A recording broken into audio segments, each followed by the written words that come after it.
تو اس سے تعفن پھیلے گا، بیماریاں پھیلیں گی، تو وہ کہاں جائیں گی؟ وہ سب کے گھروں میں جائیں گی۔ کے گھروں میں جائیں گے۔ اس لیے قرآن کا یہ فلسفہ ہے کہ اگر آپ اپنے آپ کو سنوارنا چاہتے ہو، اپنے آپ کو خوشی میں رکھنا چاہتے ہو، اپنے آپ کو اچھے انوائرمنٹ میں رکھنا چاہتے ہو، تو اس کے لیے ضروری ہے کہ آپ معاشرے میں اجتماعی طور پر، سوشلی طور پر آپ اچھے کام کرو۔ بالکل، اور جہاں پہ سوشلی کاموں کی بات کی جا رہی ہے تو پھر سب سے پہلے اپنی انفرادی گرومنگ کی بھی بہت ضروری ہے۔ مفتی صاحب، اگر ہم آج کے اس ٹاپک کو کنکلوڈ کرتے ہیں، جہاں ہم بات کر رہے ہیں حلال و حرام کی تمیز کے حوالے سے، حلال کی تمیز کے حوالے سے، جیسے میں نے بتایا کہ کس طرح سے لوگ جو ہے وہ دھوکہ بھی دیتے ہیں، ملاوٹ بھی کی جاتی ہے، یہ عنصر بھی پایا جاتا ہے، ناپ تول کی کمی بھی ہے، تو آج کے اس موضوع کو احادیث کی روشنی میں اور احکامات خداوندی کی روشنی میں آپ کس طرح سے کنکلوڈ کرتے دیکھیں ہیں؟ جی، کمی کو پورا کرنے کے لیے تو آقا دو جہاں صلی اللہ علیہ وآلہ وسلم کا فرمان موجود ہے۔ آپ نے فرمایا تاجر جب بھی تولے دینے کے لیے تو کچھ زیادہ رکھ کے تولے، بالکل، اور کچھ زیادہ رکھے تاکہ اگر کوئی کمی آتی ہے اور وہ پوری ہو جائے گی، اور اگر وہ یہ سوچے گا اگر میں نے زیادہ دینا شروع کر دیا تو میرا کام ہو جائے گا، بالکل اگر اس کی یہ سوچ رہے گی تو یہ بات غلط ہے۔ غلط ہے۔ بڑی خوبصورت ایک تصویر وائرل ہوئی تھی کچھ عرصہ پہلے کسی ملک کے تاجر کی، وہ پتی کا وزن کر رہا ہے اور جہاں اس نے وزن والا بٹا رکھا ہوا ہے وہاں ایک انویلپ بھی رکھا ہوا ہے، تو کسی نے اس سے پوچھا بھی اس لفافے کو رکھنے کی، جو خاکی لفافہ رکھا ہوا ہے، کیا وجہ ہے؟ اس نے کہا میں پتی بیچ رہا ہوں، لفافہ نہیں بیچ رہا، لفافے کے وزن کے برابر ہے۔ یہاں تو بلکہ ڈبے اتنے بھاری بنا دیے جاتے ہیں کہ کوانٹٹی بیچ میں کم ہوتی ہے۔ اور دیکھیں جو پتھر ہوتے ہیں اگر لینے جائیں تو وزن یعنی کہ وہ 1 کلو 1000 گرام کا ہوتا ہے، اور اگر وہ دیں تو 1 کلو 900 گرام کا ہوتا ہے، اور پھر کہاں کہاں کس کو دیکھیں گے؟ اب ہر طرف ہی اگر کوئی آدمی یہ کہے گا کہ میں اس طرح کروں گا تو مجھے مل جائے گا، اس پر ساری باتیں ہو چکی ہیں، جتنا لکھا ہے اس سے زیادہ ہم نہیں کما سکتے، اللہ نے لکھ دیا، ہاں طریقہ بندے پر چھوڑا ہے کہ اس کو جائز طریقے سے حاصل کرتا ہے یا ناجائز طریقے سے حاصل کرتا ہے۔ بڑا خوبصورت کسی نے کہا نا، اس پر میں گفتگو اپنی ختم کروں گا کہ عمر بھر یہی بھول کرتا رہا، دھول چہرے پر تھی اور آئینہ صاف کرتا رہا۔ اللہ، بہت خوبصورت بات کی آپ نے۔ ناظرین، ہمارے سیرت رمضان کا وقت آج یہیں پر ختم ہوا چلتا ہے۔ مفتی بہرام صاحب آپ کی آمد کا بہت بہت شکریہ، قاری انوار صاحب آپ کی آمد کا بہت شکریہ، قاری شفاعت رسول صاحب آپ کی آمد کا بھی بہت شکریہ، ویس رضا صاحب آپ کی آمد کا بھی بہت بہت شکریہ۔ آج ہم نے کوشش کی کہ اپنا تزکیہ نفس کر سکیں، اپنی اصلاح کر سکیں، اور ماہ سیام کی یہی برکات ہیں کہ جہاں ہم اس وقت ایک بھٹی میں تیار ہو رہے ہیں اور ہم نے عملاً جو ہے اپنے آپ کو اپنی اصلاح کر کر آگے لے کر چلنا ہے۔ کل ایک نئے موضوع کے ساتھ آپ کی خدمت میں دوبارہ سے حاضر ہوں گے۔ اپنی میزبان فائزہ بخاری کو اجازت دیجیے، لیکن جانے سے پہلے اویس رضا صابری صاحب ایک خوبصورت کلام۔ زہرا کے لاڈلوں کا، زہرا کے لاڈلوں کا ہے بڑا سخی گرانہ،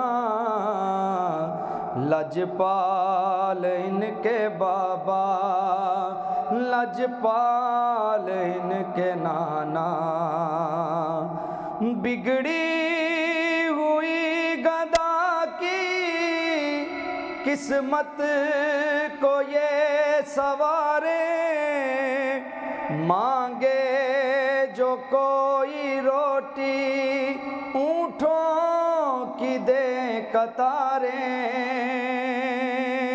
بگڑی ہوئی گدا کی قسمت کو یہ سوارے، مانگے جو کوئی روٹی اونٹوں کی دے قطاریں، ایسا جہان میں ہے بس ایک آستانہ، لجپال ان کے بابا، لجپال ان کے نانا، سردار قدسیوں کے بن کر فقیر آئے،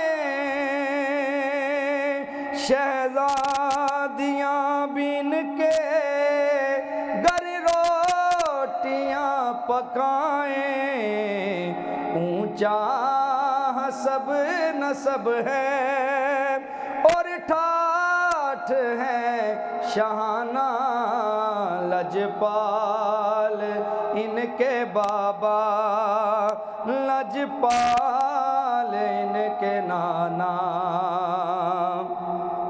جنت سے سل کے جو ان لاڈلوں کے آئے جنت سے سل کے جوڑے ان لاڈلوں کے آئے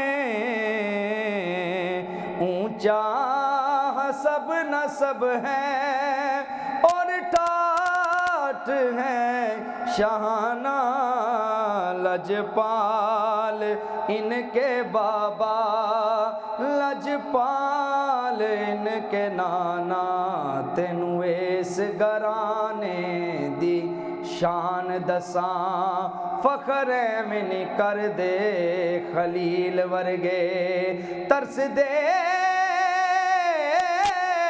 پھرن غلامیاں کرن بدلے میکائیل ورگے اسرافیل ورگے بچہ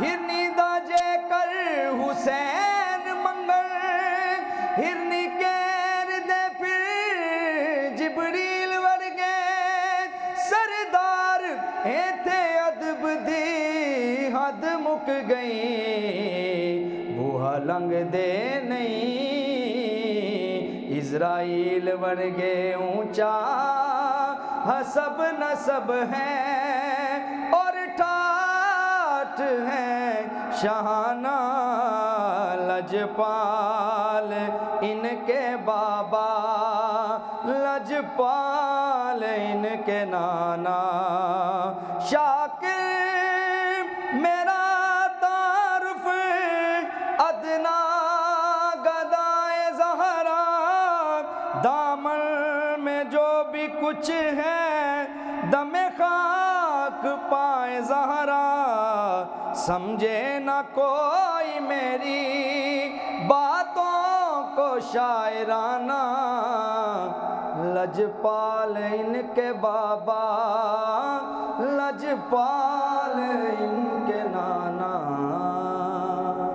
سبحان اللہ سبحان اللہ سبحان اللہ اللهم صل على سيدنا ومولانا محمد اللهم صل على